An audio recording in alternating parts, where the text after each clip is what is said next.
আপনাদের সকলকে স্বাগত হাই নিউজ নেটওয়ার্কের হাই টক অনুষ্ঠানে। আপনাদের সঙ্গে রয়েছে আমি শান্তম চক্রবর্তী। সারাদিন ধরে নানান রকম ঘটনার দিকে আমাদের নজর রাখতে হয়, আর সেই সব নজর রাখার মধ্যেই ঘটে চলে যে সমস্ত ঘটনাগুলো, সেই ঘটনাগুলোকে এক ঝলকে একবার একটুখানি দেখে নেওয়া যেতে পারে। সেটা হচ্ছে আজকে একটা গুরুত্বপূর্ণ ঘটনা ঘটে গেল। সেটা হচ্ছে বিধানসভায় আজকে একটি গুরুত্বপূর্ণ বিল পাশ হয়ে গেল, বিশ্ববিদ্যালয় সংশোধনী বিল। যে সংশোধনী বিলে প্রস্তাব করা হয়েছিল এরকমটাই যে বিশ্ববিদ্যালয়গুলির, পশ্চিমবঙ্গে যে সমস্ত বিশ্ববিদ্যালয়গুলি রয়েছে সেই সমস্ত সরকারি বিশ্ববিদ্যালয়গুলির আচার্য পদে রাজ্যপাল কেন থাকবেন সেই প্রশ্নটা আগেই উঠেছিল। রাজ্যের মন্ত্রিসভা সেই প্রস্তাব তুলেছিল, সেই প্রস্তাবে অনুমোদনও দিয়েছিল যে মুখ্যমন্ত্রীকেই করা হোক আচার্য। আর আজকে বিধানসভায় সেই বিলটি পাশ হয়ে গেল। সর্বসম্মতিক্রমে অবশ্য পাশ হয়নি, 40টি ভোট বিপক্ষে পড়েছে, 182টি ভোট পক্ষে পড়েছে। অর্থাৎ মুখ্যমন্ত্রীকে আচার্য পদে আসীন হতে মুখ্যমন্ত্রীর আর কোনো বাধা রইল না। এবার শুধু একটি মাত্র পথ পেরোনো বাকি, সেটা হচ্ছে রাজ্যপালের সম্মতি। এবার রাজ্যপাল এই বিষয়টিতে সম্মতি দেন কিনা সেদিকে আমাদের নজর রাখতে হবে অবশ্যই। যদি না দেন তাহলে কি পরবর্তী পদক্ষেপ সেদিকেও আমাদের নজর রাখতে হবে অবশ্যই। এটা গেল একটা। দ্বিতীয়টা যে বিষয়, সেই বিষয়টি হলো প্রাথমিকের টেটে যে প্রাথমিক, সেই প্রাথমিকের 2014 যে নিয়োগ সংক্রান্ত দুর্নীতি মামলা একটি হয়েছিল, এবং সেই মামলাটি কলকাতা উচ্চ আদালতে সেটির শুনানি চলছিল। 2017 যে নিয়োগ দ্বিতীয় তালিকা, সেই দ্বিতীয় তালিকার নিয়োগটিকেও নিয়ম বহির্ভূত বলে দেওয়া হয়েছে ইতিমধ্যেই হাইকোর্টের তরফ থেকে।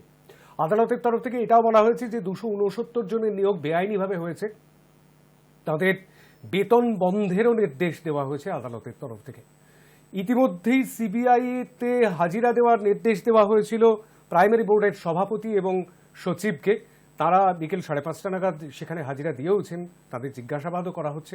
তো এই সব মিলিয়ে বেশ খানিকটা আবারও নতুন করে আরও একটি সিবিআই তদন্তের নির্দেশ দেওয়া হলো আদালতের তরফ থেকে। তো সেটাও একটা যেমন বড় ঘটনা, তেমনি আজকে সকাল থেকে নজর ছিল যে দিকে, সেই দিকটিতে অবশ্যই দিল্লির দিক।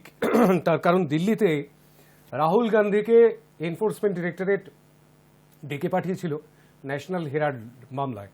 আর ন্যাশনাল হেরাল্ডের যে দুর্নীতির মামলা, সেই মামলাটি তো অনেকদিন ধরেই চলছে, 2015 থেকেই চলছে। সুতরাং সেই মামলাটিতে ঠিক কী করা হয়, কি জিজ্ঞাসাবাদ করা হয়, সেদিকে যেমন নজর ছিল রাহুল গান্ধীর দিকে, তেমনি রাহুল গান্ধী আজকে যে বিষয়টি হলো, সেই বিষয়টি হলো সেটা হচ্ছে যে তিনি দিল্লিতে পায়ে হেঁটে ইডির দপ্তরে যাত্রা করলেন, এবং তার সঙ্গে সঙ্গে মিছিল করে কংগ্রেস কর্মীরা, কংগ্রেস কর্মী সমর্থক নেতা নেত্রীরা তারাও পথে নামলেন।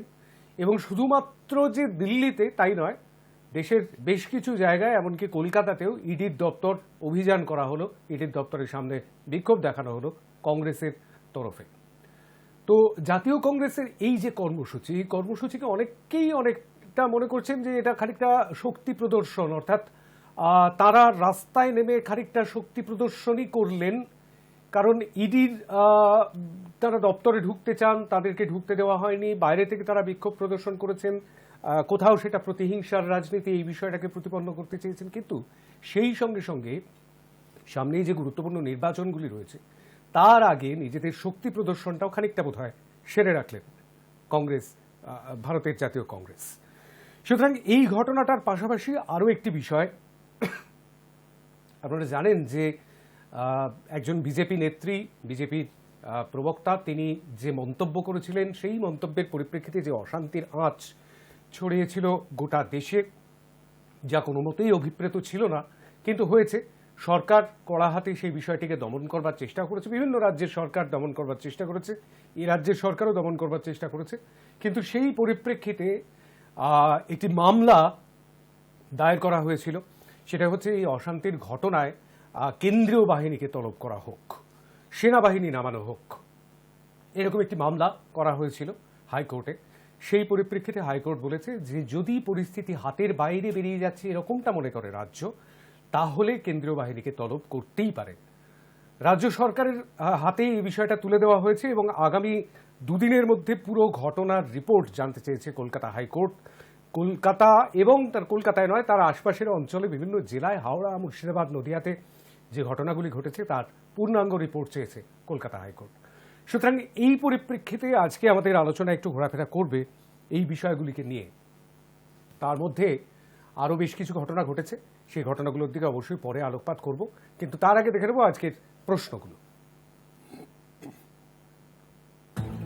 আজকের প্রশ্ন 1, পরিস্থিতি হাতের বাইরে চলে যাচ্ছে মনে করলে কেন্দ্রীয় বাহিনীর সাহায্য নিতে পারে রাজ্য, নির্দেশ কলকাতা হাইকোর্টের। কিন্তু নষ্ট হওয়া সম্পত্তির কি হবে, এটাই হচ্ছে প্রশ্ন। তার কারণ ইতিমধ্যেই প্রধান বিচারপতি, হাইকোর্টের প্রধান বিচারপতির ডিভিশন বেঞ্চ যে নির্দেশ দিয়েছে সেই নির্দেশ তো অবশ্যই, কিন্তু সেই সঙ্গে সঙ্গে প্রধান বিচারপতি একটি প্রশ্নও করেছিলেন যে 214 জনকে গ্রেফতার করা হয়েছে তাদের কাছ থেকে কি যে সমস্ত ঘটনায় যে সমস্ত জিনিসপত্রগুলো নষ্ট হয়েছে সেই সমস্ত জিনিসপত্রের ক্ষতিপূরণ পাওয়া যাবে, সেই প্রশ্নটাও রাজ্যের সামনে রেখেছেন বিচারপতি, প্রধান বিচারপতি।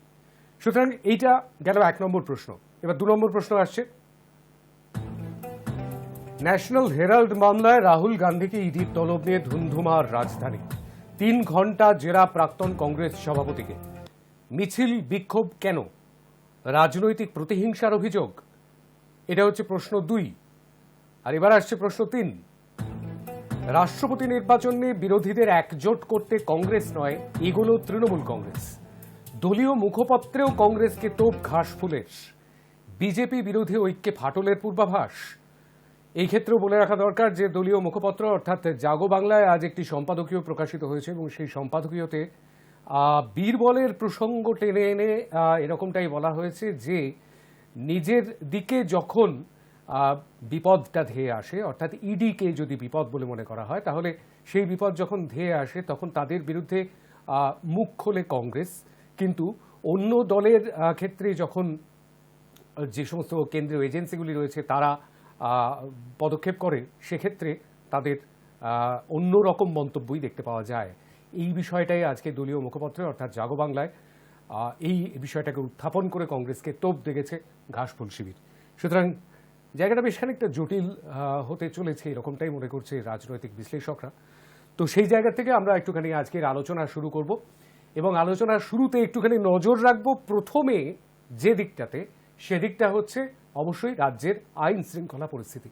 আজকে একটি সাংবাদিক সম্মেলন করেছেন রাজ্যের এডিজি আইন শৃঙ্খলা জাভেদ শামীম।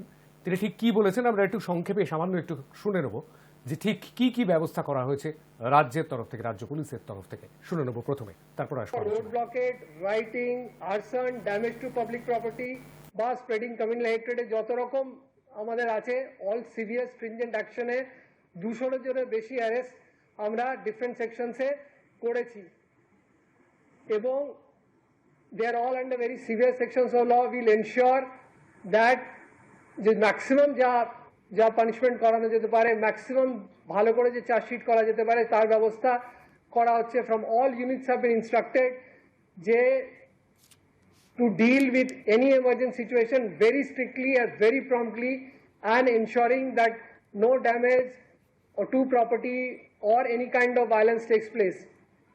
আপনারা জানেন যে all senior officers including ADGs downward, all senior officers on the road in their respective areas, অনেকে বেশি sensitive areas, additional আমরা senior officers পাঠিয়েছি for patrolling and for duties, and that is happening.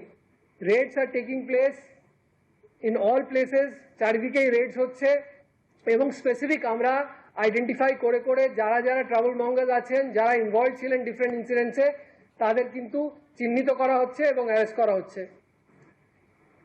And all the arrest assured, আপনারা reassured থাকতে পারেন যে nobody who has been involved in any kind of hooliganism, vandalism or arson, তার কারোর কোনো sparing কারোর হবে না। Will arrest each and everybody. Obviously দুটো জিনিসই দেখতে হচ্ছে, law and order as well as arrest. So that is going to happen and every day আপনি জানেন কালকে আমাদের ফিগার্স যেরকম ছিল, every day is increasing and they are all specific arrest based on pure evidences. So on one front we are going on collecting evidences of persons who have been involved, picking them up, and at the same time ensuring through area domination, patrolling যাতে কোনো রকম fresh incidents না হয়।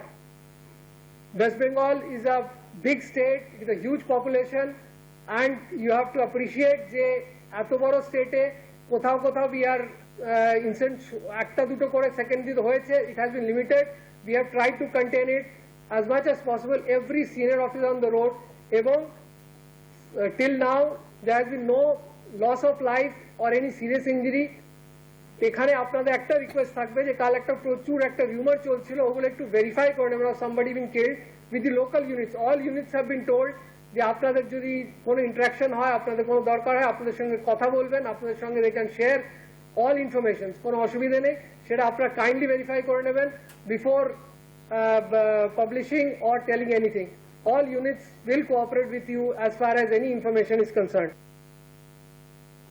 আমি আমাদের আজকের আলোচনার প্রথম অংশে প্রবেশ করব অবশ্যই এই বিষয়টিকে কেন্দ্র করে। আমাদের সঙ্গে আলোচনায় যোগ দিয়েছেন যারা, তাদের সঙ্গে আলাপ করিয়ে দিয়ে আমাদের সঙ্গে রয়েছেন রাজনৈতিক বিশ্লেষক নীলাদ্রি বন্দ্যোপাধ্যায়, স্বাগত জানাই আপনাকে। আমাদের সঙ্গে রয়েছেন ভারতের জাতীয় কংগ্রেসের প্রবক্তা অরিন্দম গোস্বামী, স্বাগত জানাই আপনাকে। আমাদের সঙ্গে রয়েছেন বিজেপির রাজ্য নেতা আইনজীবী স্বপন পাল, স্বাগত জানাই আপনাকে। এবং আমাদের সঙ্গে রয়েছেন সমাজকর্মী সুদীপ্তা রায় চৌধুরী মুখোপাধ্যায়, স্বাগত জানাই আপনাকে।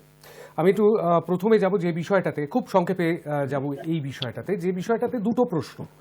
একটা হচ্ছে যে যে জাতীয় সম্পত্তি, যে সমস্ত সম্পত্তিগুলো রাজ্যের সম্পত্তি, সেই রাজ্যের সম্পত্তিগুলো নষ্ট করলো কেউ কেউ, তাদেরকে আমি গ্রেপ্তার তো করতে পারলাম, কিন্তু তাদের কাছ থেকে তো আর ক্ষতিপূরণটা আদায় করতে পারবো না। যে ক্ষতিটা হয়ে গেল সেই ক্ষতিপূরণটা কোথা থেকে পাওয়া যাবে, যে প্রশ্ন তুলেছেন হাইকোর্টের প্রধান বিচারপতি, 1 নম্বর প্রশ্ন। 2 নম্বর প্রশ্ন হচ্ছে যে এই হাতের বাইরে চলে যাওয়া বিষয়টা ঠিক কি? রাজ্যের হাতের বাইরে চলে যাওয়া মানে তো সেটা তো একটা ডিজাস্টার, সেটার ইঙ্গিত দেওয়া হয়েছে আজকে কোর্টের তরফ থেকে, আদালতের তরফ থেকে। তো আমি এই দুটো বিষয় নিয়ে একদম শুরুতে একটুখানি জানতে চাইব, একদম সংক্ষেপে 1 মিনিটের নির্ধারিত বক্তব্য। নীলাদ্রি বন্দ্যোপাধ্যায়কে দিয়ে শুরু করব। প্রথম যেদিন হাইওয়ে অবরোধ হয়েছিল প্রায় 11 ঘন্টা, আমরা দেখেছিলাম কিভাবে প্রশাসন প্রায় নীরব দর্শকের ভূমিকা পালন করেছিল। সাধারণ মানুষ হাইওয়েতে আটকে, আমরা দেখেছিলাম কিভাবে মুখ্যমন্ত্রী যারা অবরোধকারী তাদের হাত জোর করে অনুরোধ করেছিলেন। অবরোধকারীরা আইন হাতে তুলে নিচ্ছেন, তারা পাবলিক প্রপার্টি ধ্বংস করছেন, আর মুখ্যমন্ত্রী হাত জোর করে তাদের অনুরোধ করছেন। এই চিত্র আমরা দেখেছিলাম।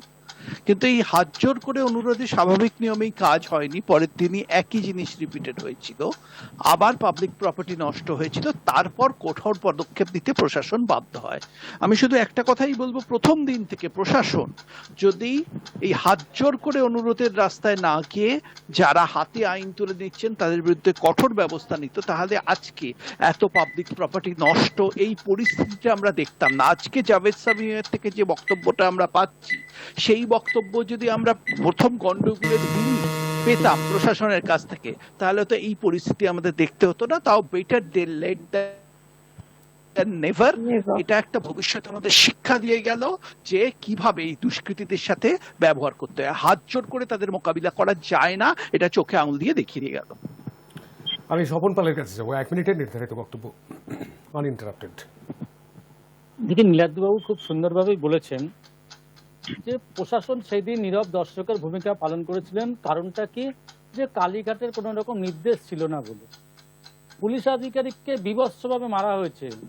তা সত্ত্বেও পুলিশ হায়ার অথরিটি কিন্তু নীরব দর্শকের ভূমিকা পালন করেছে না। হ্যাঁ স্বপনবাবু, আমার মনে হয় কোনো একটা সমস্যা হলে আমি অবশ্যই স্বপনবাবুকে পরে আবারও সময় দেবো যখন স্বপনবাবু আমাদের সঙ্গে যুক্ত হবে। স্বপনবাবু যুক্ত হয়েছেন। হ্যাঁ, যেভাবে মানুষের সম্পত্তি নষ্ট হয়েছে, যেভাবে পশ্চিমবঙ্গে অরাজকতা সৃষ্টি করেছে, প্রশাসন চেষ্টা করলেই কিন্তু এটাকে দমন করতে পারতেন কঠোর হাতে। কিন্তু যেখানে মুখ্যমন্ত্রী হাত জোর করছেন, মানে মুখ্যমন্ত্রী একজন অসহায় মুখ্যমন্ত্রী, সেটা প্রমাণ হয়ে গেল। তিনি বলছেন দিল্লিতে ট্রেনে করে গিয়ে ওখানে বিক্ষোভ দেখাতে, রাজ্যে বিক্ষোভ দেখাতে, কাতর আবেদন করছেন। মদত ছিল, তিনি পরোক্ষ বা প্রত্যক্ষভাবে মদত দিয়েছেন, এই কথাটা পরিষ্কার বিষয়। নালে এরকম হতে পারে না, আজকে হাওড়াতে হতে পারে না, নদিয়াতে কিভাবে ট্রেনকে ইট মারা হয়েছে, তাদের বিভৎস ভাবে মানে মারধর করা হচ্ছে। কোনো গাড়ি যাচ্ছে, 4 চাকার গাড়ি, মানে আদলা গোটা ইট ছোড়া হচ্ছে, পাথর ছোড়া হচ্ছে। এই বিভৎসতা পশ্চিমবঙ্গে আমরা দেখতে পেরেছি। যদি আমি পাশের রাজ্য দেখি ঝাড়খণ্ডের রাঁচিতে, সেখানে পুলিশ কিভাবে কঠোর হাতে দমন করেছেন, যদি কংগ্রেসি রাজ্য সেখানে যদি করতে পারতেন তাহলে পশ্চিমবঙ্গে কেন হলেন না? আজকে আমি হাইকোর্ট যে রায় দিচ্ছেন এবং মনে হয় এই রায় আরো ঐতিহাসিক দিকে যাবে, এবং যেটা উত্তরপ্রদেশে হচ্ছে যে তাদেরকে যেভাবে তাদের কাছ থেকে যারা এইসব গন্ডগোল পাকাচ্ছেন তাদের কাছ থেকে ক্ষতিপূরণ আদায় করা এবং তাদের কঠোরতম শাস্তি দেওয়া, আমার মনে হয় এটা হাইকোর্টের নির্দেশেই এই কাজটা যেটা উত্তরপ্রদেশে সরকার করছে সেটা হাইকোর্ট সেই নির্দেশ। আর জাভেদ আখতারবাবু হয়তো চোরকে বলা হচ্ছে পাহারা দেওয়ার জন্য, উনি কেন এর আগে করলেন না? তার পুলিশ আধিকারিক যেন মার খাচ্ছে, মাথা ফাটিয়ে দিচ্ছেন। আজকে তিনি বলছেন যে সেখানে বড় অফিসারদেরকে পাঠানো হচ্ছে, সেই দিনও অনেক বড় বড় অফিসার ছিল। স্বপনবাবু আমি আসবো অবশ্যই ক্রস ডিসকাশনে। আমি চলে যাবো অরিন্দমের কাছে। অরিন্দম, দেখুন, গণতান্ত্রিক দেশে প্রতিবাদের অধিকার তো সবারই থাকবে, কিন্তু সেটা যেন কখনোই হিংসাত্মক জায়গায় না যায় এই আবেদন আমাদের সবার থাকবে। আমাদের রয়েছে যে জিনিসগুলো হয়েছে পশ্চিমবঙ্গের বিভিন্ন জায়গায়, সেগুলো সত্যি খুব নক্কারজনক। আমরা আগেও বলেছি, আবারও বলছি যে এই ধরনের মহাপুরুষদের ওপর যারা কালি ছিটান, তাদের কথায় তাদের মানে এই মহাপুরুষদের সম্মান বিন্দুমাত্র লঙ্ঘিত হয় না, বরঞ্চ যারা বলছে তাদের চরিত্রটা প্রকাশ পায়। তারপরেও যারা এই ধরনের হিংসাত্মক ঘটনা ঘটাচ্ছেন, হাসপাতাল ভাঙচুর করছেন, ট্রেন ভাঙচুর করছেন, এতে সাধারণ মানুষ অসহায় হয়ে পড়ছে, তাদের এমনকি শারীরিকভাবেও আক্রান্ত হয়েছেন বিভিন্ন জন, আমি খবরেই দেখেছি। এই জিনিসগুলো কখনোই সমর্থনযোগ্য নয়। তার বিরুদ্ধে অবশ্যই সরকারিভাবে ব্যবস্থা নেওয়ার দরকার। তবে হ্যাঁ, অবশ্যই কোর্টের কাছেও এই প্রশ্নটা থাকবে, কতটা গেলে সেটা হাতের বাইরে গেছে বলে গণ্য করা হবে, আর কতটা গেলে সেটা হাতের বাইরে গেছে বলে গণ্য করা হবে। আর যদি হাতের বাইরে চলেই যায়, তাহলে তোমার প্রশ্ন ধরেই জিজ্ঞেস করতে হয় যে সেক্ষেত্রে তো পশ্চিমবঙ্গের মানুষের ওপর একটা ভয়ানক ডিজাস্টার চলে আসবে, যেটা যাবে তারপরে তার ক্ষতিপূরণটা দিয়ে কি হবে, সেটা যেন ওই ভয়ঙ্কর জায়গায় না যায়, তারই আগে যেন সরকার সেটাকে প্রিভেন্ট করার উপযুক্ত ব্যবস্থা নেয়। বেশ, আমি আনইন্টারাপ্টেড বক্তব্য শুনবো এবার সুদীপ্তা রায়চৌধুরী মুখোপাধ্যায়ের। 1 মিনিট। একজন একটি কমেন্ট করেছেন, সেই কমেন্টের ভিত্তিটা কি না, এমন একজন যিনি এককালে নবী, একজন মানুষ যিনি জীবিত কাল তার ছিল, তার একটা জীবন ছিল, এবং তিনি তার জীবন উপরে পরবর্তীকালে তার জীবন শেষ হয়ে যাওয়ার পরে তিনি সেন্ট বা নবী বা ভগবান যা যা হওয়ার হয় তিনি হয়েছেন, এবং তিনি একটি মতাদর্শ বা ধর্ম তার প্রবর্তক।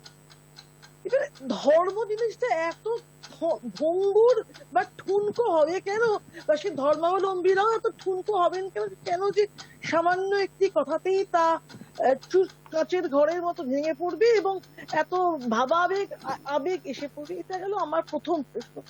আমার দ্বিতীয় কথা যেটা হচ্ছে যে একটি ঘটনা ঘটেছে যার জন্য এই রাজ্যের সরকার কোনোভাবে দায়ী নয়। এই রাজ্যের সরকার সেই সরকারের সাথে অ্যালায়েন্সে নেই, তাহলে এই রাজ্যে কেন তার প্রভাব পড়বে? এবং এই রাজ্য হচ্ছে কঠোরতম মানে অবস্থান আছে সেই রাজনৈতিক দলের সাথে। তাহলে এই রাজ্যে যারা অশান্তি ক্রিয়েট করার ডিজাস্টার ক্রিয়েট করছেন, বুঝতে হবে তারা অশরীরী কিছু মানুষ, যারা পশ্চিমবঙ্গের বিধানসভায় অশরীরী আছেন, কিন্তু ভিতরে ভিতরে একটা অতৃপ্ত আত্মার মতো হাবভাব। তারা আমার ধারণা এর সঙ্গে জড়িত।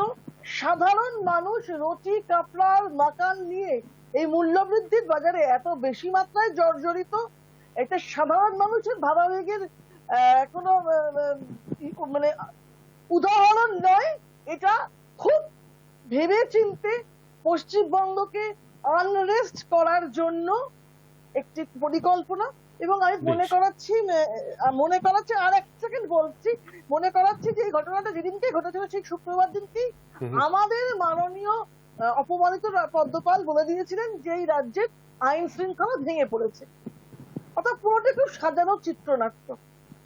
বেশ, কিন্তু প্রশ্নটা অন্য জায়গায়। সেই প্রশ্নটা হচ্ছে, হ্যাঁ খুব সত্যি কথা, একটা অশান্ত পরিবেশ তৈরি হয়েছিল, সেটা অস্বীকার করবার কোনো জায়গা নেই, এবং সেই অশান্ত পরিবেশের ফলে হয়েছিল বললে কিন্তু খুব ভুল বলা হবে শান্তদা। তো কিন্তু 11 ঘন্টা ধরে পথ অবরোধ যদি হয় সেটাকে অশান্তি বলবো না, তুমি শান্তি বলবো?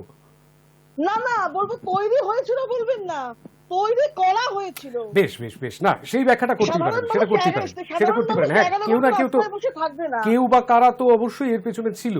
সেই তাদেরকেই খুঁজে বার করাটা বোধহয় এই মুহূর্তে আশু প্রয়োজন। কিন্তু বিষয়টা হচ্ছে এরকমটাই যে রাজ্যের প্রচুর সম্পত্তির তো ক্ষতি হলো, পুলিশ কিওস্ক ভাঙচুর হলো, কোনো মোটর বাইকে আগুন ধরিয়ে দেওয়া হলো, বাড়ি ভাঙচুর হলো, এই ক্ষতিগুলোর পূরণটা করবে কে? একটু আগে স্বপনবাবু বলছিলেন যে যাদেরকে ধরা হচ্ছে, এই ট্রাবল মঙ্গার্স যাদেরকে বলা হচ্ছে, যারা এই ধরনের গন্ডগোল বাঁধাচ্ছে, তাদের ধরে তাদের সম্পত্তি ক্রোক করে দরকার পড়লে আদালতের সম্মতিক্রমে সেখান থেকে আদায় করা হোক। কিন্তু সেরকমটা কি কোনোভাবে আদৌ সম্ভব, নাকি সম্ভব হয়েছে আগেও? আমি নীলাদ্রি বন্দ্যোপাধ্যায়ের কাছে যাব খুব সংক্ষেপে। না না, এটা কোনো বাস্তব পন্থা বলে আমার মনে হয় না। আসলে যে বেসিক কোয়েশ্চেনটা শান্তম এসে যাচ্ছে, যেই গন্ডগোল করুক সেটা বড় কথা নয়, সেটা তো খুঁজে বার করতেই হবে পরে। যখন রাস্তা অবরোধ হচ্ছে 11 ঘন্টা, অবরোধকারীদের তুলে কেন প্রশাসন দেয়নি? প্রশাসন চাইলে কি অবরোধকারীদের তুলে দিতে পারতো না? প্রশাসন কেন নীরব ছিল? প্রশাসন নীরব থাকা মানে প্রশাসনেরও একটা দায় আছে। নিশ্চয়ই কেউ গন্ডগোল করেছে, কেউ না কেউ তো গন্ডগোল করেছে, এমনি এমনি তো আকাশ থেকে গন্ডগোল হতে পারে না। কিন্তু যারাই গন্ডগোলটা করেছে, যারা পাবলিক প্রপার্টি নষ্ট করেছে, প্রশাসন সেই মুহূর্তে দাঁড়িয়ে, অবরোধটা একটা লাইভ এক্সাম্পল, প্রশাসন যেখানে নীরব, কেন মুখ্যমন্ত্রী হাত জোর করে যারা হাতে আইন তুলে নিচ্ছে তাদের কাছে বলছেন যে আপনারা প্লিজ বুঝুন? যারা অপরাধ করেন, ধরুন যে ডাকাতি করবে, চুরি করবে, কোথাও গিয়ে কি প্রশাসনের যিনি অধিকর্তা বা কর্তৃ তিনি হাত জোর করে অনুরোধ করেন? চুরি করলে, ডাকাতি করলে তাদের বিরুদ্ধে উপযুক্ত ব্যবস্থা নেওয়া হয়। সব জায়গায় কি অনুরোধ করে কাজ হয়? তাহলে যারা রাস্তা এতক্ষণ ধরে অবরোধ করে রাখলো, যারা একটার পর একটা দুর্ঘটনা ঘটাতে থাকলো, যে কারণে যে উদ্দেশ্যেই ঘটিয়ে থাকুক, তৎক্ষণাৎ তাদের বিরুদ্ধে কেন ব্যবস্থা নেওয়া হলো না? এত পরে কেন নেওয়া হলো? এই প্রশ্নটা কিন্তু বারবার উঠবে, এর দায় রাজ্য সরকারের প্রশাসনের উপর আসবে। রাজ্যপাল যেটা বলেছেন সেটা একেবারে সঠিক কথা বলেছেন, যে একটা প্রশাসনহীনতায় পশ্চিমবঙ্গ ভুগছে। এটা দীর্ঘদিন ধরে একটা চূড়ান্ত রূপ আমরা দেখতে পেলাম। এখনো সময় আছে, প্রশাসন প্রশাসনের কাজ করুক। ষড়যন্ত্র তত্ত্ব নিশ্চয়ই তারা আনতে পারে, এর পেছনে কারো অভিসন্ধি থাকতে পারে, কিন্তু বেসিক জায়গাটা, যে হাতে আইন তুলে নিচ্ছে তাদের বিরুদ্ধে কঠোর থেকে কঠোরতম ব্যবস্থা নিতে প্রশাসন যেন ইতস্তত করে না, আর মুখ্যমন্ত্রীকে আর যেন অপরাধীদের সামনে হাত জোড় করে আমরা টিভি পর্দায় না দেখি। কিন্তু নীলাদ্রি বন্দ্যোপাধ্যায় যেরকমটা বলছেন, আমি সুদীপ্তার কাছে যাবো, সুদীপ্তা রায়চৌধুরী মুখোপাধ্যায়, নীলাদ্রি বন্দ্যোপাধ্যায় যেরকমটা বলছেন, সবসময় গায়ের জোর ফলালেই কি ঠিকঠাক ফল পাওয়া যায়? আমি আসবো অন্যদের কাছেও, কিন্তু সুদীপ্তার কাছে প্রথমে যাব খুব সংক্ষেপে। যেহেতু বিষয়টা একটি সাথে ধর্ম জড়িয়ে আছে, যেহেতু আমাদের ভাবাবেগ জড়িয়ে আছে, যেহেতু আমাদের রাজ্যে 27% অন্য মুসলমান ধর্মাবলম্বী বা সংখ্যালঘু ধর্মাবলম্বী মানুষজন রয়েছে, সংখ্যালঘু ধর্মাবলম্বী মানুষের যাতে করে তারা নিরাপত্তাহীনতায় না ভোগে, তাদেরকে কিছুটা সময় দেওয়াটা সরকারের দায় এবং দায়িত্ব। যদি এবং সেই দায়িত্ব পালন করতে না পারার দরুনই আমরা বাংলাদেশের দিকে গত বছরই আঙুল তুলেছিলাম, তাহলে আমরাও কি সেই কাজটা একই সাথে করতে পারি? সময় দিতে হবে, ধর্মীয় ভাবাবেগ ইত্যাদির একটা জিগির ছিল এর মধ্যে। কিন্তু বারবার ব্যাপারটা, যে আমার বক্তব্য যেটা হচ্ছে যে যেহেতু এই রাজ্যের কেউ জড়িত নয়, তাই এই রাজ্যে এটা কেন সংগঠিত করা হলো এবং কারা কি উদ্দেশ্যে করলেন, আমি এটার মধ্যে ঘটনাটা ঘটে যাওয়ার অনেকগুলো দিন পর, রাইট, হ্যাঁ, আমার পুরো ব্যাপারটাই রাজনৈতিক অভিসন্ধি পূর্ণ বলেই লেগেছে। কোনোভাবেই এর সাথে সাধারণ মানুষ যুক্ত নয়। এবার আসলে ক্ষতিপূরণের যে বিষয়টা, যারা আমি টিভির পর্দায় যাদেরকে দেখেছি যারাকে পুলিশ ধরতে পারবে, তাদের ক্ষতিপূরণ, তাদের প্রপার্টি বলে এমন কোনো কিছু থাকবে না যাতে ক্ষতিপূরণের সমস্যার সমাধান হতে পারে। এই ক্ষতিটা ক্ষতিই হয়ে গেল বলে আমার ধারণা। বেশ, সেটা তো রাজ্যের ক্ষতি, অবশ্যই রাজ্যের ক্ষতি। কিন্তু বিষয়টা হচ্ছে এটাই নীলাদ্রি বন্দ্যোপাধ্যায় প্রশ্ন তুলছেন যে হাত জোড় করার প্রসঙ্গটা আসলে কখনো নরমে কখনো গরমেই বোধহয় পুরো ব্যাপারটাকে গোটা ব্যাপারটাকে নিয়ন্ত্রণ করতে হয়। আমি জানি না, সেটা তো রাজপুরুষরা জানে। কারণ 56 বলে আসল সময় নীরব থাকাটা তো কোনো কাজের কথা হলো না। আমি ঠিক সেই জায়গাটাতে আমি খুব সংক্ষেপে অরিন্দমের কাছে যাবো। অরিন্দম গোস্বামী, সত্যি কি শুধুমাত্র গায়ের জোর দিয়ে এই বিষয়টাকে নিয়ন্ত্রণ করা যেত, নাকি মুখ্যমন্ত্রী যেটা প্রাথমিকভাবে করেছিলেন সেটা ঠিকই করেছিলেন। অরিন্দম, না দেখো, আমি যেটা মনে করি বা আমার দলও মনে করে যে কোথাও না কোথাও অনুরোধটা তো দরকারই ছিল, মানুষকে বোঝানোটা প্রয়োজনও ছিল যে দেখুন এইটা এরম ভাবে হয়েছে, আপনারা করবেন না। কিন্তু তারপরেও প্রশাসনের কোথাও না কোথাও সক্রিয় থাকা উচিত ছিল। মমতা ব্যানার্জি, দেখুন যে কোনো প্রশাসকেরই না দুটো কি বলবো সত্তা থাকা দরকার। একদিকে তিনি যেমন তার মতো শাসন করবেন, তার পাশাপাশি তিনি যে ঠিকঠাক দিকে গাইড করবেন তার প্রজাদের বা তার রাজ্যবাসীকে, এই দুটো ব্যাপারই প্যারালালি একটা শাসকের থাকা দরকার। মমতা ব্যানার্জি সেই দিক থেকে উনি, আমার মনে হয় অরিন্দমের সাথে আমাদের কোথায় যোগাযোগ বিচ্ছিন্ন হয়ে গেল। আমরা আবারও পরে নিশ্চয়ই যোগাযোগ আসতে। হ্যাঁ অরিন্দম, শুনতে পাচ্ছি। না, শুনতে পাচ্ছি না। আমি স্বপনদার কাছে যাবো, স্বপন পালের কাছে যাবো, খুব সংক্ষেপে স্বপন পালের কাছে যাবো একটু 30 সেকেন্ডের জন্য। সেটা হচ্ছে ঠিক যেটার কথা বলছিলেন একটু আগে অরিন্দম, সেটা হচ্ছে রক্ষক এবং সংহারক দুটো মুখই থাকা দরকার শাসকের। তো সেই জায়গা থেকে হাত জোড় করা এবং তারপর অবশ্যই কড়া হাতে দমন করা, এই দুটোই কি প্রয়োজনীয়তা ছিল না? প্রয়োজনীয় ছিল না, রাইট স্বপন বাবু? এই বিষয়টা আমি একমত নই, কারণ প্রশাসনকে সব সময় কঠোর হতে হবে। আমরা দেখেছি যখন আমরা মিছিল মিটিং করি বা কোনো আন্দোলন করি, কোনো বিষয়ের উপর আন্দোলন করি, তখন প্রচুর জল কামান আনা হয়, প্রচুর ফোর্স আনা হয়, লাঠি চার্জ করা হয়। সেদিন কেন লাঠি চার্জ করা হয়নি? সেদিন কেন জল কামান আনা হয়নি? তার মানে প্রশাসন কালীঘাটের নির্দেশে নীরব দর্শকের ভূমিকা পালন করেছিল। কেন সেদিন সেনাবাহিনী নামানো হয়নি? রাজ্য সরকার চাইলেই সেনাবাহিনী নামাতে পারত।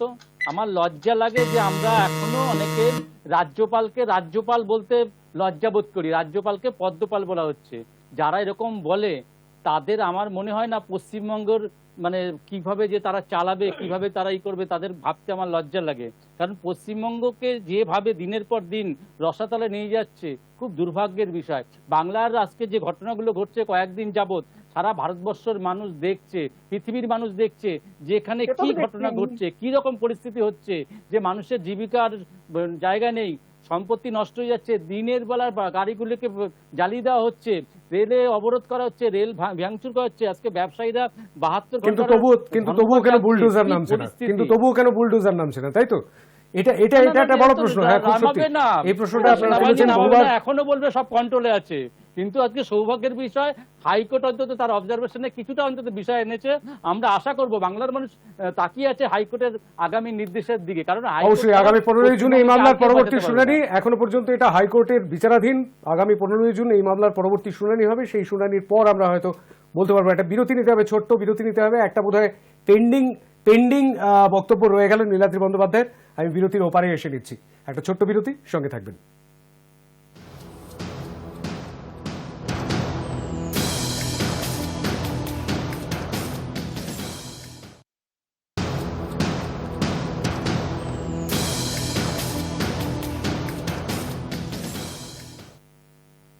ফিরে এলাম বিরতির পর। আর বিরতির পর ফিরে এসে অবশ্যই আমি একটুখানি নীলাদ্রি বন্দ্যোপাধ্যায়ের একটি পেন্ডিং বক্তব্য ছিল, সেই বক্তব্যটি নেব। তারপরে আমি প্রবেশ করব সেই আলোচনায়, যে আলোচনার দুটি পার্ট রয়েছে, দুটি ভাগে বিভক্ত। নীলাদ্রি বন্দ্যোপাধ্যায়।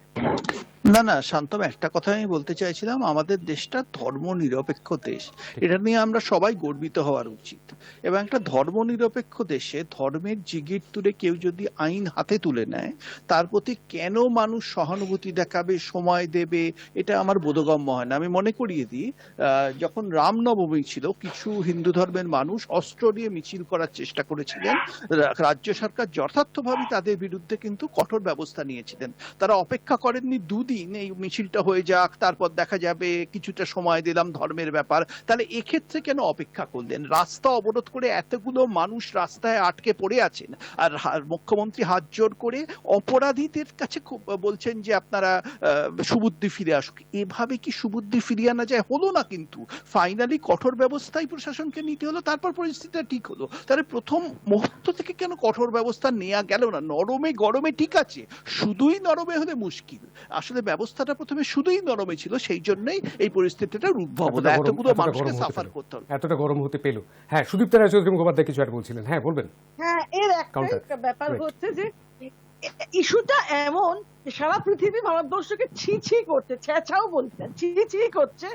তো এই জন্য, এবং আমরা একবারও দেখতে পাচ্ছি না 56 ইঞ্চি ছাতিওয়ালা যে একটা অতি মানব বলে একজন ভারতবর্ষের প্রধানমন্ত্রী আছেন, তিনি এই বিষয়টাতে একবারও বলছেন যে আমার দলের যে বা যারা এই যা সমস্ত টুইট করেছে এগুলিকে আমি সমর্থন করি না, আমি সবার প্রধানমন্ত্রী, এরকম কোনো বিবৃতি তো পাওয়া যায়নি। এটা ভারতবর্ষের ধর্মনিরপেক্ষতার জন্য অত্যন্ত বড় লজ্জার নজির হয়ে থাকছে বলেই আমি মনে করি। অবশ্যই এবং এই ঘটনাটার মধ্যেও এই ঘটনাটার মধ্যেও বুলডোজার চলছে, বুলডোজার নিয়ে আমাদের খবর দেখতে হচ্ছে। মুখ্যমন্ত্রী সেটা কি পশ্চিমবঙ্গের ঘটনাটাকে জাস্টিফাই করে? মানে এই ঘটনাগুলো, আর আরেকটা কথা মনে করে দিই, যিনি বলেছেন তার দল কিন্তু তাকে তৎক্ষণাৎ বহিষ্কার করেছে 6 বছরের জন্য। বহিষ্কারটা 6 বছরের জন্য না, সাসপেনশনটা 6 বছরের জন্য। সাসপেনশনটা 6 বছরের জন্য। যিনি বলেছিলেন টিভি বিতর্কে তিনি সাসপেন্ডেড ফর 6 ইয়ার্স, 6 বছরের জন্য সাসপেন্ডেড। আর যিনি টুইট করেছিলেন এবং অত্যন্ত জঘন্য টুইট করেছিলেন, বলার কিছু নেই, সেই টুইটটি করার জন্য তাকে বহিষ্কৃত হতে হয়েছে। তো তাদের বিষয়ে কিছু বলার নেই, তাদের বিষয়ে কিছু বলার নেই। সুদীপ্তদি বলছেন প্রধানমন্ত্রীর বিষয়, রাইট? আমি যেটা বলছি যে সেটা কখন করা হয়েছে, যখন ইন্টারন্যাশনালি আন্তর্জাতিক দুনিয়ায় বিষয়টা বেশ খানিকটা ঘোরালো। যাই হোক, 4 দিনের মধ্যে না, প্রশ্নটা অন্য জায়গায়। আমরা এই বিষয়গুলো নিয়ে আমি নীলাদ্রি এবং সুদীপ্তা আমি একটুখানি বলতে চাইবো। সুদীপ্তা, নীলাদ্রি, আমি একটু বলতে চাই, 1 মিনিট আমি একটু বলতে চাই। সেটা হচ্ছে এই বিষয়গুলো নিয়ে আমরা আগেই আলোচনা করেছি। আরো তাড়াতাড়ি ব্যবস্থা নেওয়া যেত, কিন্তু সেটা কি জাস্টিফাই করে পশ্চিমবঙ্গের ইনঅ্যাকশন? বেশ, জাস্টিফাই করে কি করে না সেটা বড় কথা না। বড় কথাটা হচ্ছে এটাই যে বড় কথাটা হচ্ছে 1 মিনিট বড় কথাটা হচ্ছে এটাই যে ঘটনাটা ঘটেছে 26শে মে, তারপর থেকে এতদিন বাদে কেন হঠাৎ করে উত্তাপটা বেড়ে উঠলো গোটা উত্তর ভারত জুড়ে, সেটা কিন্তু সত্যি সত্যি একটা বড় প্রশ্ন। সেই প্রশ্নের উত্তর আমরা পরে খুঁজবো, কিন্তু এই মুহূর্তে 2টি প্রশ্নের উত্তর আমাদের একটুখানি খুঁজে ফেলতে হবে। সেটা হচ্ছে, 1 নম্বর হচ্ছে যে আকবর রোড থেকে বেরিয়ে মৌলানা আবুল কালাম আজাদ সরণি পর্যন্ত এই পথটা পায়ে হেঁটে যাওয়া, মিছিল করে যাওয়া এবং গোটা ভারতবর্ষের বিভিন্ন জায়গায় ইডির দপ্তরগুলিতে যে বিক্ষোভ প্রদর্শন, এটার পেছনে শক্তি প্রদর্শনটাই কি 1 নম্বর বিষয়? 2 নম্বর বিষয় যেটা, সেটা হচ্ছে যে আজকে জাগো বাংলায় যে বিষয়টি বেরিয়েছে, সেক্ষেত্রে তৃণমূল কংগ্রেস নিশানা করেছে কংগ্রেসের দিকে, আগেও যেরকমটা করা হয়েছে, কিন্তু রাষ্ট্রপতি নির্বাচনকে ঘিরে এই মুহূর্তে বিরোধীদের একটা জোট তৈরি হওয়ার সম্ভাবনা দেখা দিয়েছে। আগামী 15 তারিখ মমতা বন্দ্যোপাধ্যায় দিল্লি যাচ্ছেন। তো সেই জায়গার থেকে আবার কি সেই বিরোধী জোটে একটা দোলাচল তৈরি হবে, একটা ফাটল তৈরি হবে কংগ্রেস এবং তৃণমূলের মধ্যে দূরত্ব তৈরি হওয়ার ফলে? এই দুটো মিলিয়ে বেশ খানিকটা জটিল কি নয় পরিস্থিতিটা? আমি একটু সংক্ষিপ্ত বক্তব্য শুনে নিতে চাইবো, আর এই বিষয়ে বক্তব্যটা আমি প্রথমে শুনবো অরিন্দমের কাছ থেকে। অরিন্দম গোস্বামী, 2 মিনিট। দেখো, মমতা ব্যানার্জি বারবার করে দেশের রাজনীতিতে নিজেকে রিলেভেন্ট করার চেষ্টা করেছে, কিন্তু কোনোদিনই পেরে ওঠেনি। আমার মনে হয় না আজকেও পারবে। মমতা ব্যানার্জি সবার আগে আগ বাড়িয়ে এই ব্যাপারগুলো করেন, সর্বদলীয় বৈঠক ডাকেন। উনি বিভিন্ন জায়গায় বিভিন্ন সময় বিরোধীদের এক জায়গায় আনার চেষ্টা করেছিলেন। কংগ্রেসকে বাদ দিয়ে কোনো দল এসেছিল, তারা আবার পরবর্তীকালে বলে দিয়েছে যে জাতীয় কংগ্রেস ছাড়া এই ধরনের বিরোধী জোট তৈরি হওয়া কখনোই সম্ভব না। মমতা ব্যানার্জি নিজেকে দেশের রাজনীতিতে প্রাসঙ্গিক করে রাখার জন্য এই জিনিস বারবার করছেন, কিন্তু মমতা ব্যানার্জির এই প্রচেষ্টা সফল হবে না। আর এইটা কেবল যে রাষ্ট্রপতি নির্বাচনকে সামনে রেখে নয়। হ্যাঁ, রাষ্ট্রপতি নির্বাচন অবশ্যই একটা ফ্যাক্টর। রাষ্ট্রপতি নির্বাচনটাকে সামনে রেখে উনি সামনের যে লোকসভা নির্বাচন, সেই লোকসভা নির্বাচনের গুটি গোছানোর চেষ্টা করছেন। কিন্তু আগেও মমতা ব্যানার্জি যেইভাবে ব্যর্থ হয়েছেন, আবারও সেইভাবে ব্যর্থ হবেন। আর তুমি যদি বলো যে ওই মমতা ব্যানার্জি, তৃণমূল নিজেদের মুখপত্রে লিখেছে জাতীয় কংগ্রেসকে নিয়ে যে যখন অন্যদের বিরুদ্ধে বলে তখন জাতীয় কংগ্রেস চুপ করে থাকে, যখন নিজেদের ব্যাপারে হয়। দেখো, আমি বারবার করে বলছি, জাতীয় কংগ্রেস আজকে যেই কর্মসূচিগুলো গ্রহণ করেছিল, সারা দেশে যে ইডির দপ্তরের সামনে বিক্ষোভ প্রদর্শন, এটা জাতীয় কংগ্রেসের দলীয় কর্মসূচি ছিল।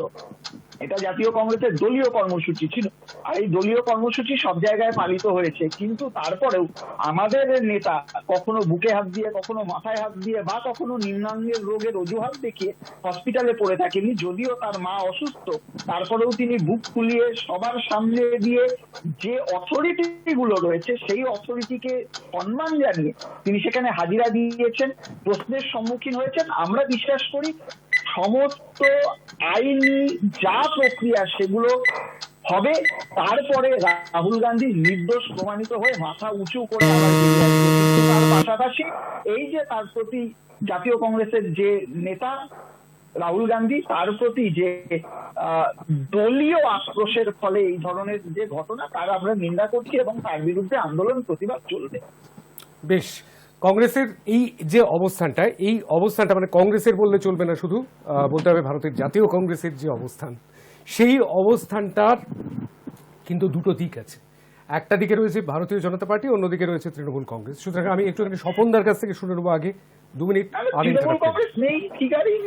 বেশ, আমি 2 মিনিট আনইন্টারাপ্টেড না, তাদের তো বক্তব্য আছে, অবশ্যই শুনবো। স্বপন পাল, বাংলায় একটা প্রবাদ বাক্য আছে, গায়ে মানে না আপনা মোড়ল। মুখ্যমন্ত্রী মমতা ব্যানার্জিকে কেউ জাতীয় স্তরে কেউ মানেন না, কেউ পছেও না, তিনি আপনা মোড়ল হতে চাইছেন। এর আগেও আমরা দেখেছি আন্না হাজারি কিভাবে তাকে ডুবিয়েছিল, সেটাও আমরা দেখেছি। অন্য রাজ্যের নেতাগুলো তাকে কিভাবে ডুবিয়েছিলেন, কথা দিয়েও আর জাননি, সেটাও দেখেছি। এমনি মাঝে মাঝে কেউ রোল ফোল নিতে চায়, ভূমিকা নিতে চায়, কিন্তু লাস্ট পর্যন্ত কেউ ওনাকে পছে না। 1 নম্বর। 2 নম্বর হচ্ছে আজকে কংগ্রেস দিল্লিতে যে কাজগুলো করছে সেটা হচ্ছে তাদের গান্ধী পরিবারের প্রায় কম বেশি 2000 কোটি টাকার সম্পদ বাঁচাবার জন্য তারা এই করছেন। আমরা জানি যে ইডি যে তদন্ত করছেন এটা অনেক পুরনো মামলা, সেই মামলা ইডি তদন্ত করছেন। তাদেরকে চাপ, সেই তদন্তকারী সংস্থাকে চাপ দেওয়ার জন্য আজকে দিল্লিতে কংগ্রেসের অন্যান্য শাসিত রাজ্যগুলির নেতাদেরকে ডেকে নিয়ে গিয়ে ইডিকে চাপ সৃষ্টি করার জন্য করছেন। কিন্তু একটা কথা ভুলে গেলে চলবে না, আইনের পথেই চলবে। যারা অন্যায় করে তাদের অবশ্যই শাস্তি হবে, কেউ রুখতে পারবে না। কারণ ফেডারেল গভর্নমেন্ট আছে, সুপ্রিম কোর্ট আছে, হাইকোর্ট আছে, এখানে বিভিন্ন সংস্থাগুলো আছে। আজকে রাহুল গান্ধীরা গান্ধী পরিবারদের যে দুর্নীতিগ্রস্ত, যে স্বজন পোষণ, এবং শুধু তাই নয়, কংগ্রেসই শাসন ব্যবস্থা আমরা দেখেছি গত 10 বছর যখন তারা শাসন করেছিল, কি কেলেঙ্কারি না তারা করেছেন, হাজার হাজার কেলেঙ্কারিতে তাদের নাম কিন্তু জড়িয়ে গেছিলেন। তো স্বাভাবিকভাবেই এই যখন গড্ডায় পড়ে গেছে কংগ্রেস, তখন এই মমতা ব্যানার্জি একটু রোল নেওয়ার চেষ্টা করছেন। কিন্তু বাস্তবে তিনি দিল্লি রাষ্ট্রপতি নির্বাচন কথা না ভেবেন যদি পশ্চিমবঙ্গে কঠোর হাতে আইন শৃঙ্খলাটাকে তিনি রক্ষা করতেন, মানুষের এত ক্ষতি হতো না, এইভাবে পশ্চিমবঙ্গের মানুষের এত সরকারি সম্পত্তি নষ্ট হতো না, আজকে ব্যবসায়ীরা 72 ঘন্টার ধর্মঘট ডাকতে তারা বাধ্য হতেন না। আজকে পশ্চিমবঙ্গের মানুষের মানে সংখ্যাগরিষ্ঠ মানুষ আজকে অসহায় পড়ছে। বলতে আমার খুব খারাপ লাগছে, আমি বলতে পারছি না, কিন্তু তা সত্ত্বেও বলছি যে আজকে পশ্চিমবঙ্গের যে ভয়াবহ পরিস্থিতি আছে সেটা জানি না আগামী দিনে কোথায় নিয়ে যাচ্ছেন, বাংলাদেশের দিকে না পাকিস্তানের দিকে। খুব লজ্জাজনক বিষয় আছে। বেশ, অনেক ধন্যবাদ। আমি সুদীপ্তার কাছে চলে যাব, সুদীপ্তার কাছে চলে যাব 2 মিনিটের জন্য। আনইন্টারাপ্টেড বক্তব্য, সুদীপ্তা রায়চৌধুরী মুখোপাধ্যায়। দেখুন, আজকে যে ঘটনাটা ঘটেছে সেটা হচ্ছে রাহুল গান্ধী। এবার আমাকে বুঝতে হবে এই যে মামলাটা হয়েছে, যেটা সেই মামলাটার সারবত্তা কি। আদতে এই মামলার সত্যি কথা বলতে কি খুব বেশি সারবত্তা নেই। যে অভিযোগটা আনা হচ্ছে আসলে সেটা রাজনৈতিক উদ্দেশ্য প্রণোদিত। এই অভিযোগটা আলটিমেটলি এস্টাবলিশ করা যাবে না, এটা জানা, এটা খুব জানা কথাই। সেটার জন্য আইনের ছাত্রী না হলেও এটা সাধারণভাবে বোঝা যায়। এবার রাহুল গান্ধীর ক্ষেত্রে বলতে হয় দের আয় দুরুস্ত আয়। সাধারণ মানুষের মাঝখান দিয়ে হেঁটে গেলে যেটা ওনার ইন্দিরা গান্ধী অতীতে করেছে হেরে যাওয়ার পরে, যে একটা ইম্প্যাক্ট হয় ভোটে, সেটা যে উনি আলটিমেটলি বিদেশ ভ্রমণ সেরে এসে বুঝতে পারলেন এটাই কংগ্রেসের জন্য ভালো। এই বুদ্ধিটা যদি ওর সারা বছর কাজ করে, উনি যদি সেই সারা বছর মানুষের সঙ্গে এইভাবে ধারাবাহিকভাবে লেগে থাকে, তাহলে হয়তো কংগ্রেসের এই ভয়ানক দুর্দিন থেকে বেরোনো সম্ভব হবে। এবার আসছে মমতা বন্দ্যোপাধ্যায়ের দিকটা। মমতা বন্দ্যোপাধ্যায় হচ্ছে সেই নেত্রী যিনি দীর্ঘ আন্দোলনের মাধ্যমে একটা জায়গায় নিজেকে দাঁড় করিয়েছেন, এবং এই রাজ্যের যারা বলেছিল আজকে বার 200 পার, তাদেরকে উনি 100 ছুঁতে দেননি। তো এইটা হচ্ছে মমতা বন্দ্যোপাধ্যায়ের সবচেয়ে বড় কৃতিত্ব, যখন ওরা দিল্লি থেকে বলছে যে আমরা 300, আমরা এই রাজ্য দখল করছি, এই রাজ্য দখল করছি, ইত্যাদি প্রভৃতি, সবটাই আমাদের হাতে, আমরা যা বলবো তাই হবে। সেই সময় যারা যে রাজনৈতিক দল বিজেপিকে রুখতে সমর্থ হয়েছিল তার মধ্যে এক অন্যতম মমতা বন্দ্যোপাধ্যায়। তো সেই হিসেবে বিরোধী শিবিরে মমতা বন্দ্যোপাধ্যায়ের একটা নিশ্চয়ই বিশ্বাসযোগ্যতাও আছে, এবং তুমি এত বছর ধরে সামলেছেন, সেই হিসেবে ওর সিনিয়রিটি হিসেবে উনি বিরোধী মুখ হিসেবে ভারতবর্ষে একজন বিশ্বাসযোগ্য এবং অ্যাকসেপ্টেবল নেত্রী, এবং ভবিষ্যতে এবার দেখা যাক। তবে বাস্তবতা হচ্ছে, আমি আরেকটু বলবো, আর বাস্তবটা হচ্ছে উনি যদি 70টা সিটও জেতেন, উনি 42টা সিট জিততে পারেন ম্যাক্স টু ম্যাক্স। বাকিটা রাহুল গান্ধীকে বা রাহুল গান্ধীদেরকেই চেষ্টা করতে হবে, এবং যুদ্ধটা রাহুল গান্ধীদেরকেই এটা বুঝতে হবে যে অ্যাকচুয়ালি আমাকে শত্রুটা আগে চিনতে হবে, কি আমার শত্রু।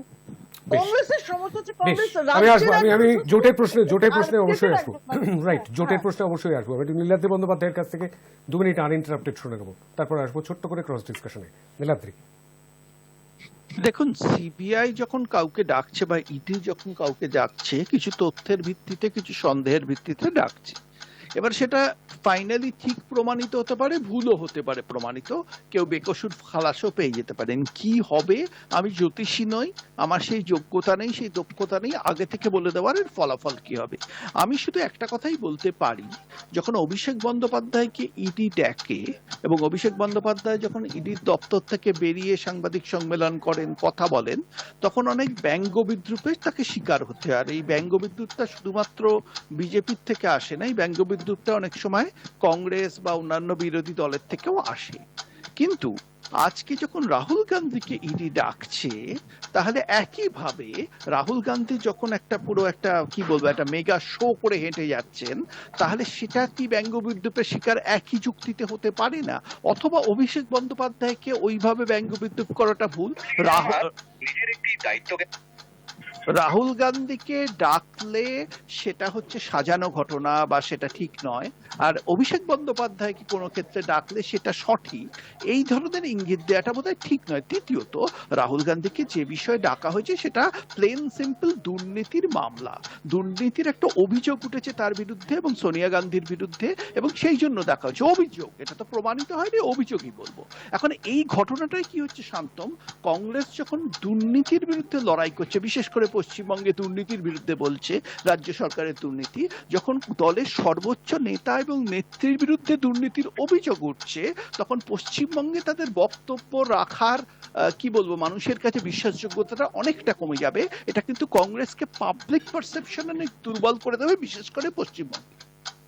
এর উত্তর আমি অরিন্দম গোস্বামীর কাছ থেকে নেব অবশ্যই, তবে তার আগে একটুখানি জানিয়ে রাখবো, সেটা হচ্ছে যে জওহরলাল নেহরু প্রতিষ্ঠিত এই ন্যাশনাল হেরাল্ড সংবাদপত্র, যা নিয়ে 2013 সাল থেকে মূলত এই যে শোরগোলটা, সেই শোরগোলটা ওঠে এবং দুর্নীতির অভিযোগ তুলেছিল বিজেপি সেই সময় কেন্দ্রে মনমোহন সিং এর সরকার। 2014 ক্ষমতার পালাবদল হয়, নরেন্দ্র মোদী আসেন ক্ষমতায় এবং তারপর নতুন করে জলঘোলা শুরু হয়। 2015-তে ইডির হাতে যায়, 2015-তে 15-র গোড়ার দিকে মামলার তদন্তের ভার যায় ইডির হাতে।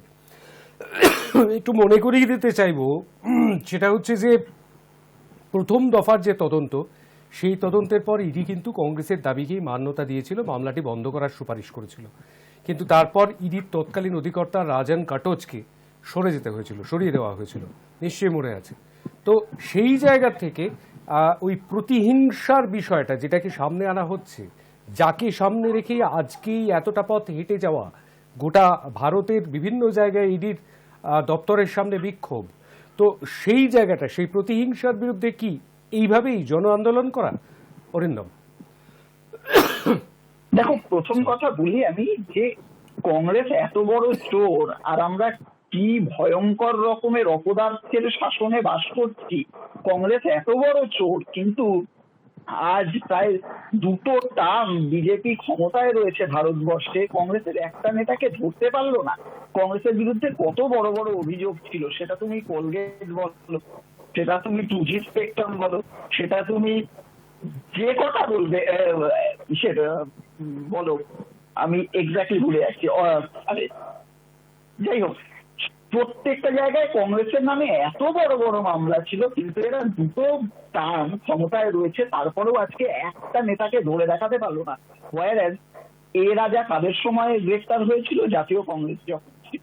এরম ভুরি ভুরি উদাহরণ আমরা দিতে পারি যে আমাদের সময় আমাদের সরকারের বিরুদ্ধে অভিযোগ আর আমরা তাদের গ্রেফতার করিয়েছি, এরকম অভিযোগ ভুরি ভুরি রয়েছে। কিন্তু বিজেপি একটা উদাহরণ দিতে পারবে না যেখানে আমাদের নেতৃত্বকে এই অভিযোগগুলো প্রমাণ করে গ্রেফতার করা হয়েছে। বিজেপি এর আগেও বোফোর্স নিয়ে করেছিল এবং পরবর্তীকালে তাদের সেই নেতাকে মৃত্যুশয্যায় থাকাকালীন ক্ষমা চেয়ে নিতে হয়েছে। যাই হোক, এইটাও সেই রকমই একটা কেস, এটাও রাহুল গান্ধী বেকসুর খালাস পেয়ে যাবে।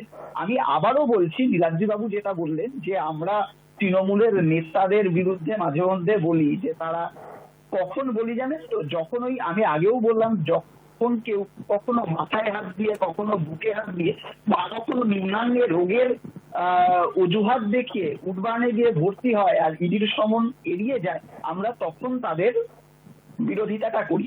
আর যে সত্যের সামনে মাথায় উঁচু করে গিয়ে, আর হ্যাঁ ঠিক বলেছে যে যখন অভিষেক ব্যানার্জির কখন করি, উনি ভেতরে যাওয়ার আগে যখন ইডি আর বিজেপির বিরোধিতা করেন, আর ঠিক ইডির থেকে বেরিয়ে এসে যখন জাতীয় কংগ্রেসের বিরোধিতা করে, আমরা সেই ট্রান্সটার বিরোধিতা করি।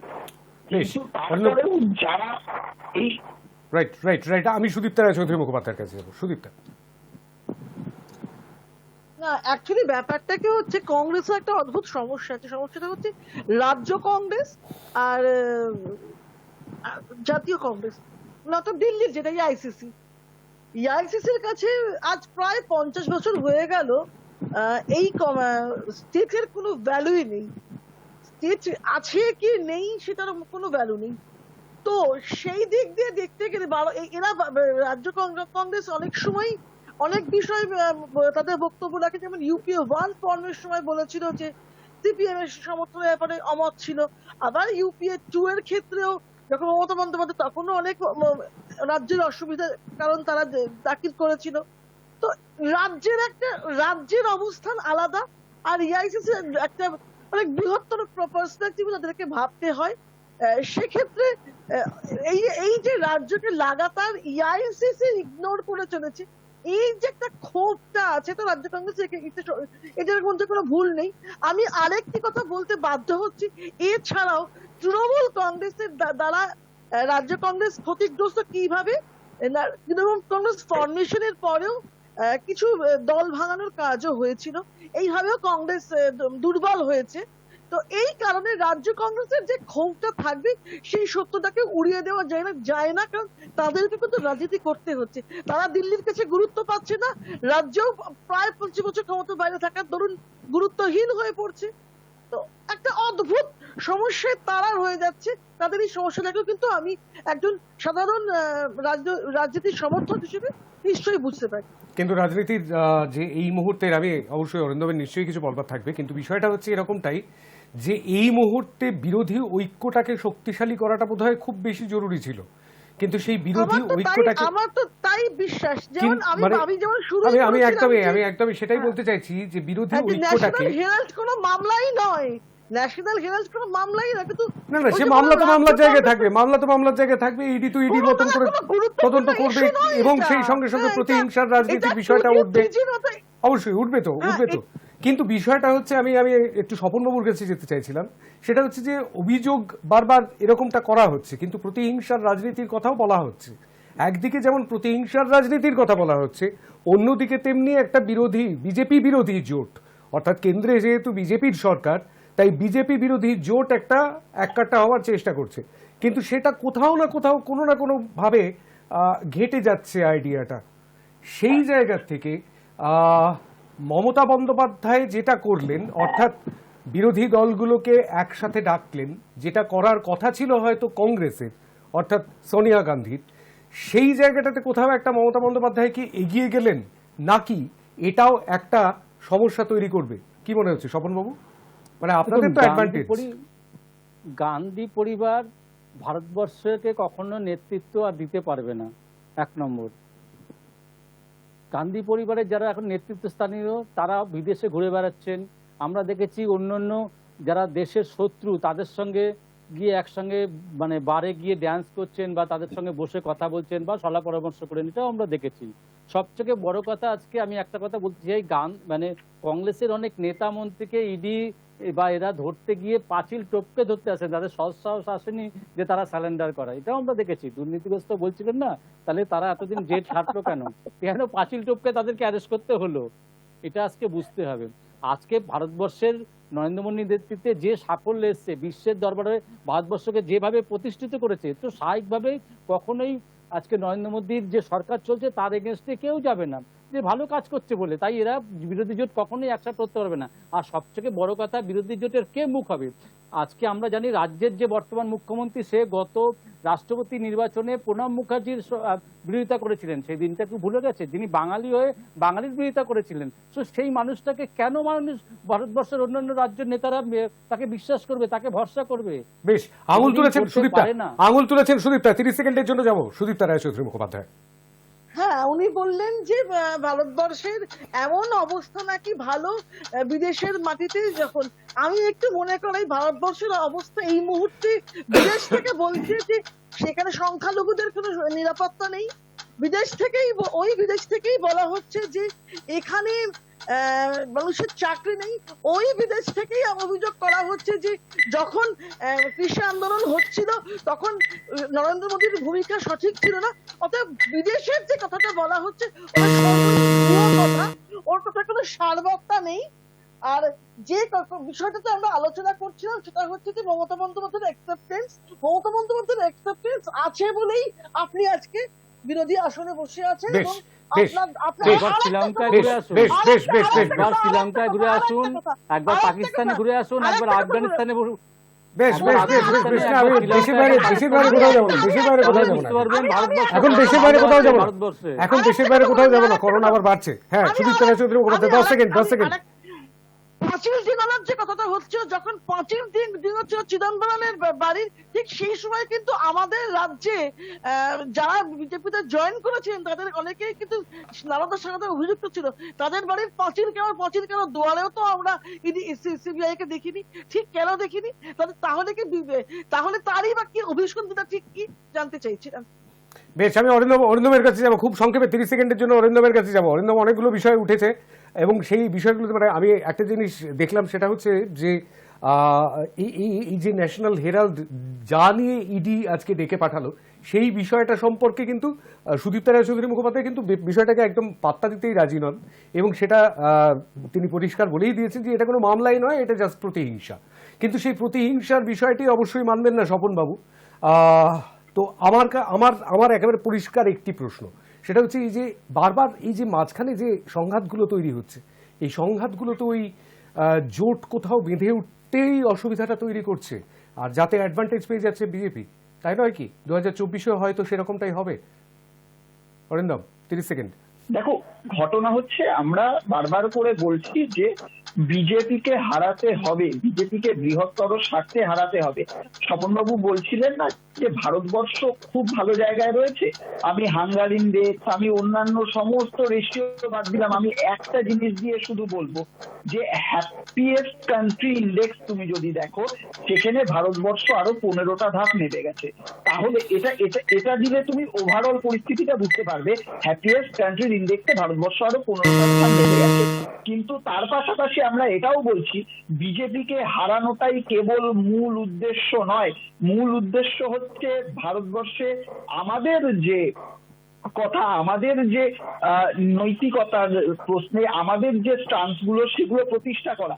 আর এই প্রতিষ্ঠা করতে গেলে আমরা কোনোভাবেই এই দোলাচলের মধ্যে থাকা, আজকে বলো না, আমরা তো বারবার করে বলছি যে তৃণমূল কোথাও না কোথাও বিজেপিকে সমর্থন করছে, আর সমর্থন করছে বলেই বিজেপির থেকে তৃণমূলে আর তৃণমূলের থেকে বিজেপিতে যাতায়াতটা এতটা সোজা হয়ে রয়েছে।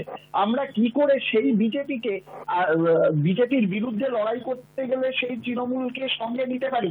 হ্যাঁ, দেখো, এখনো সেটা বলার সময় আসেনি যে কে আমাদের সঙ্গে থাকবেন, কে সঙ্গে থাকবেন না, কিন্তু বৃহত্তর স্বার্থে যদি এই ধরনের কোনো পদক্ষেপ নিতে হয় তাহলে সেটা জাতীয় কংগ্রেসের নেতৃত্বেই নিতে হবে। আর সুদীপ্তাদির কথায় আমি বলি যে আমার বলছিল না জাতীয় কংগ্রেসের একটা সমস্যা আছে, জাতীয় কংগ্রেসের সবচেয়ে বড় সমস্যা সুদীপ্তাদির মতো একটা স্পাই, সেই স্পাই পিসিসি এআইসিসির মিটিং এ ঢুকে সেখানে কি হচ্ছে সেটা জানতে পেরে যাচ্ছে। আমাদের জাতীয় দেখো, যখন মনে হয়েছিল আমাদের যে সিপিএম কে এবার হারানো প্রয়োজন, সেই সময় রাজ্য কংগ্রেসের পক্ষ থেকে এই দাবি উঠে এসেছিল যে তৃণমূলের সাথে জোট প্রয়োজন, সেটা এআইসিসি মান্যতা দিয়েছিল। পরবর্তীকালে যখন আমাদের মনে হয়েছে দুর্নীতির প্রশ্নে তৃণমূলকে হারানো প্রয়োজন, আমরা যখন মনে করেছি সেই সময় সিপিএম কে সঙ্গে একটা আসন আন্ডারস্ট্যান্ডিং এর দরকার, সিট শেয়ারিং দরকার, সেইটাকে এআইসিসি মান্যতা দিয়েছে। তাহলে কি করে এই রাজ্য কংগ্রেস আর সর্বভারতীয় কংগ্রেস এই দুটোকে আলাদা সুদীপ্তাদি করে দিচ্ছে, সেই প্রশ্ন আমার থাকবে। না, তাহলে ভবানীপুরে ক্যান্ডিডেট দিলেন না কেন মমতা ব্যানার্জির এগেনস্টে? বেশ করেছিলেন, তাতে কি হয়েছে? সেখানে আমরা 3000 ভোট পেয়েছিলাম, সেখানে একদম। আমরা 3000 আমি ভোট আমি পেয়েছিলাম। আমি আমি জানি না যে আগামীতে কি তাহলে হতে মমতা চলেছে। ব্যানার্জির সঙ্গে গোপন আমি জানি না যে আলাপ আগামীতে করেছিলেন তো? কি হতে চলেছে, না, তার কিন্তু আগে যে একটা বিষয় তার আগে যে মমতা ব্যানার্জির এগেইনস্টে ভোট দেওয়া হয়েছিল, একটা বিষয় পরিষ্কার হতে আমরা চলেছে কি, 3000 আসলে যে অঙ্কই থাক না কেন, আসলে ভোটের অঙ্কটাই সবচেয়ে বড় বিষয়। তার কারণ নইলে হাতে পেন্সিলটাই শুধু থাকে, আর কিছু থাকে না। সেই ভোটের অঙ্কটা কি দাঁড়ায় 2024-এ, সেই দিকেই বোধহয় আমাদের এই মুহূর্তে তাকিয়ে থাকতে হবে নাকি। নীলাদ্রি বন্দ্যোপাধ্যায়কে দিয়ে আমি শেষ করবো, 30 সেকেন্ড। নীলাদ্রি। শান্তম, আমি বরাবরই ভোটের অঙ্কে বিশ্বাসী রাখি, কারণ ভোটের অঙ্কেই মানুষের মতামত প্রতিফলিত হয়। টিভি স্টুডিওয়ে বসে অনেকে অনেক কিছু বলতে পারে, ফাইনালি ভোটাররা শেষ কথা বলে। আর পশ্চিমবঙ্গে ভোটাররাই কংগ্রেসকে শূন্য করে দিয়েছে। কংগ্রেস কেন শূন্য হয়ে গেছে, যারা আমি কংগ্রেস লিডারদের একজন করে দেখি, আবার আমার সামনে স্পষ্ট হয়ে ওঠে। ভোটাররা এইসব মানুষদের প্রতি আস্থা রাখতে পারে না, কারণ তাদের নিজেদের বক্তব্যের প্রতি আস্থা নেই, নিজের বক্তব্য ভীষণ অসংলগ্ন এবং যা বলছেন পরক্ষণে সেটা কন্ট্রাডিক্ট করছেন, এটা পরিষ্কার বোঝা যায়। সুতরাং তারা যে শূন্য হবেন এই নেতাদের জন্য এটাই স্বাভাবিক, এবং সেই শূন্যতার মধ্যে বসে তাদের স্বাভাবিকভাবেই কিছু মানসিক ভারসাম্য হারিয়ে যেতে পারে, কিছু অর্বাচীন কথা বলতে পারে, সেসবের উত্তর দেওয়ার দরকার নেই। কংগ্রেস শূন্য হয়েছে, শূন্য হবে, ভবিষ্যতে আরো কমবে, এটা বাস্তব। লড়াইটা বিরোধী জোট বনাম বিজেপির, এবং সেই বিরোধী জোটে কংগ্রেস থাকবে বলে আমার মনে হয়। বেশ ভবিষ্যৎ তার উত্তর দেবে। আমাদের 2024-এর জন্য অপেক্ষা করতে হবে। আমাদের 2024-এর জন্য অপেক্ষা করতে হবে। 2024-এ ঠিক কি হয় সেদিকে আমরা তাকিয়ে থাকবো অবশ্যই। এবং আগামী 15 তারিখ মমতা বন্দ্যোপাধ্যায় যাচ্ছেন দিল্লিতে, এবং তারপর সর্বভারতীয় দলগুলো এবং আঞ্চলিক দলগুলোর সঙ্গে বৈঠক করে তারপর রাষ্ট্রপতি নির্বাচনে ঠিক কি পদক্ষেপ করেন তিনি, সেদিকেও আমাদের অবশ্যই নজর থাকবে। আজকের আলোচনায় যোগ দেওয়ার জন্য অনেক ধন্যবাদ সুদীপ্তা রায়চৌধুরী মুখোপাধ্যায়কে, অনেক ধন্যবাদ স্বপন পালকে, অনেক ধন্যবাদ নীলাদ্রি বন্দ্যোপাধ্যায়কে, অনেক ধন্যবাদ অরিন্দম গোস্বামীকে আমাদের সঙ্গে আলোচনায় যোগ দেওয়ার জন্য। যে বিষয়টা উঠে আসছে সেটা হচ্ছে যে হ্যাঁ, খুব সত্যি কথা যে শেষ পর্যন্ত তো ওই ভোটের অঙ্কটাই বলে দেবে যে এত আন্দোলন, এত পদযাত্রা, এত কিছু করবার ফলটা ঠিক কি হলো, ফলশ্রুতিতে কি আছে, সেদিকে আমরা তাকিয়ে থাকবো, অবশ্যই তাকিয়ে থাকবো। সাধারণ মানুষের জন্য, সাধারণ মানুষের সামনে সত্যিটাকে তুলে ধরবার জন্য। আজকের হাইটক এই পর্যন্তই। নমস্কার।